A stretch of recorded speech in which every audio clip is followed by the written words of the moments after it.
Fala, meu povo.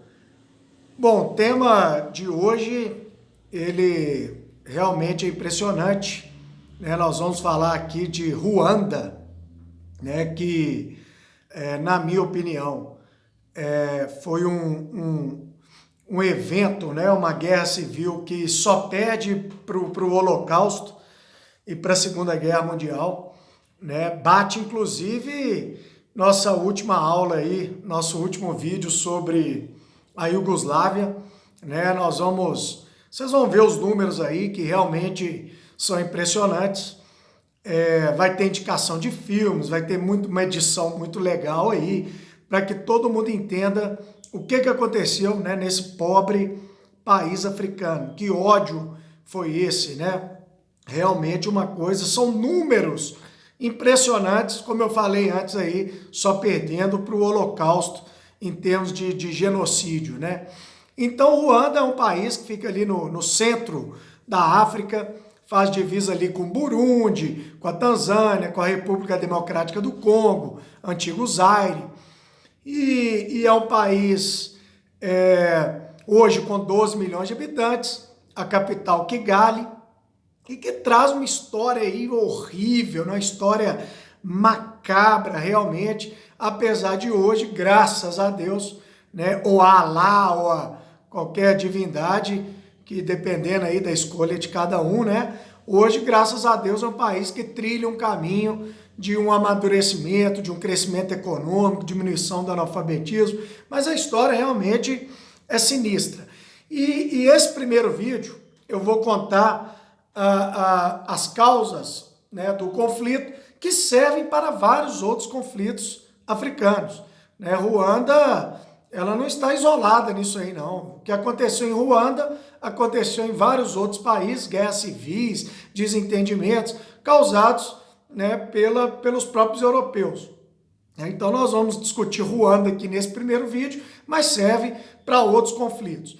Então tudo começa ali no século XIX, né, na segunda metade do século XIX, quando a Europa, né, que havia perdido suas colônias nas Américas, né, uma sucessão de independências, ela resolve colonizar o continente africano, né, o neocolonialismo, né? A África, ela foi o último alvo dos europeus que vinham perdendo espaço pelo mundo todo. Então, é o que eu sempre falo para os meus amigos, falo para todo mundo, quando a gente vê a Europa hoje, né, super evoluída, você vê a Suíça, você vê a Bélgica, a Alemanha, são países com IDH altíssimo, são países que respeitam muito o cidadão, são países com uma desigualdade bem menor do que nos países latino-americanos, por exemplo.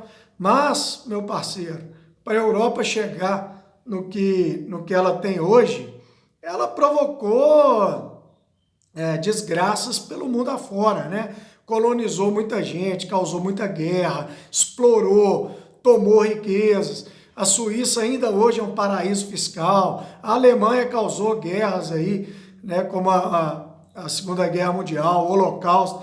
Então, realmente, para a Europa chegar no nível que ela está hoje, de humanidade e tal, ela passou aí por um processo de evolução que custou muito caro ao mundo todo. Então, nós nunca podemos esquecer, né, de todo o mal, né, que o Reino Unido causou ao mundo, que a França causou, que a Alemanha causou, né, antes de aplaudirmos hoje o que eles são realmente hoje, né? A Alemanha é um país que realmente é um exemplo para todo mundo, recebe imigrantes, é um país democrático, mas enfim, isso custou caro, né? É um processo ali de depuração, de crescimento que não foi barato para o mundo todo. Enfim, então vamos lá. Então a região, ela foi colonizada ali na divisão, né? E essas divisões, elas foram muito mal elaboradas, né? Os europeus dividiram a África como eles quiseram e juntaram etnias rivais no mesmo país, dividiram a mesma etnia em países diferentes, enfim, divisões completamente artificiais, né? Que agradavam os europeus e não levavam em conta o histórico das tribos, né, das culturas ali do continente africano. E aí a região passou, né, a ser dominada pela Alemanha, que perde a Primeira Guerra Mundial e ela perde seus territórios, né, com a região ali passando para o domínio da Bélgica. E a Bélgica, ela usou uma técnica, né, para governar a sua colônia, que é uma técnica maquiavélica, né? O que a Bélgica fez? Para não ter que desembolsar dinheiro, para não ter que mandar o exército belga lá para a região, para controlar a região presencialmente, a Bélgica usou uma tática. Ela pegou a etnia, né, que era Tutsi, que era uma etnia, que era uma minoria, era 14% do país, e a Bélgica deu a essa etnia um determinado status, deu dinheiro, deu armas, para que essa etnia, de posse desse poder, dominasse todo o país.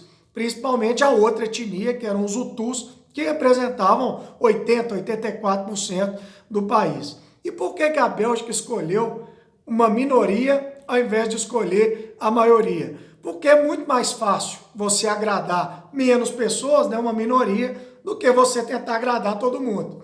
Então a Bélgica cedeu poderes a uma minoria para que essa minoria governasse, né, o país sem a necessidade da Bélgica precisar ficar mandando tantos soldados, tantos militares. Então os Tutsis, eles faziam, né, o trabalho sujo para os belgas, vamos dizer assim. E na verdade, Tutsis e Hutus, que são as duas etnias do país, nunca foram rivais, nunca tiveram grandes diferenças, inclusive fisicamente. É praticamente impossível você diferenciar um Tutsi de um Hutu. Inclusive tinha Tutsis casados com Hutus, né? Eles já haviam se miscigenado, já haviam se misturado. E a Bélgica, ela enfatizou essa diferença entre os dois, né? Ela criou até questão do tamanho de nariz. A Bélgica falava que os Tutsis eram mais altos, que a cor da pele Tutsi era um pouco mais clara, meio que dando a entender que os Tutsis se aproximavam mais dos brancos do que dos Hutus, que eram mais baixos e tal. E não tem nada disso. Isso foi uma criação artificial dos belgas para gerar realmente uma diferenciação entre as duas etnias, diferenciação essa que não era visualmente real.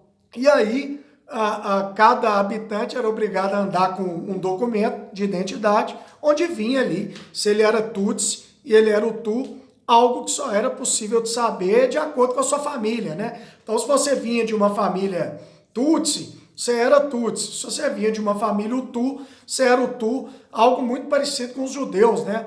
Durante o Holocausto, né? Que eram obrigados a se caracterizarem como judeus de acordo com a família e tal. Então, uma coisa horrorosa, mas era uma estratégia de domínio, né? Agradar uma minoria ali para que ela controlasse o país. E aí, quando chegou em 1962, né, a África começou o seu processo de independência e isso aconteceu com Ruanda. Ruanda se tornou um país livre e aí, amigo, evidentemente o jogo mudou, né? Se você não tem mais o apoio da Bélgica, né, para você controlar o país, o apoio financeiro, o apoio militar, o país ficou por conta própria. E por conta própria, evidentemente, quem passou a controlar o país foi quem? Os Hutus, né, que representam mais de 80% da população. E aí, Tutsis e Hutus já eram inimigos, né? Os Hutus foram ali durante vários anos discriminados, né, tidos como cidadãos de segunda classe pelos Tutsis, e aí os Hutus chegam ao poder e começam a perseguir os Tutsis como uma vingança pelo período colonial ali, que eles eram oprimidos pela minoria. E aí, durante anos, os Hutus expulsaram Tutsis de Ruanda, né? E os Tutsis foram se acomodando em países vizinhos, uns expulsos, uns fugindo, com medo, né, da perseguição.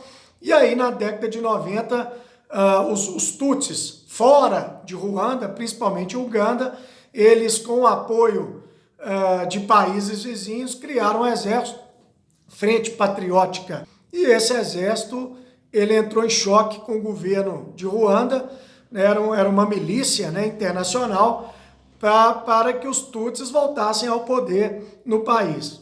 E o país entrou numa guerra civil aí violenta de 90 a 93 e a ONU, como sempre, chegou muito atrasada para tentar pacificar o país.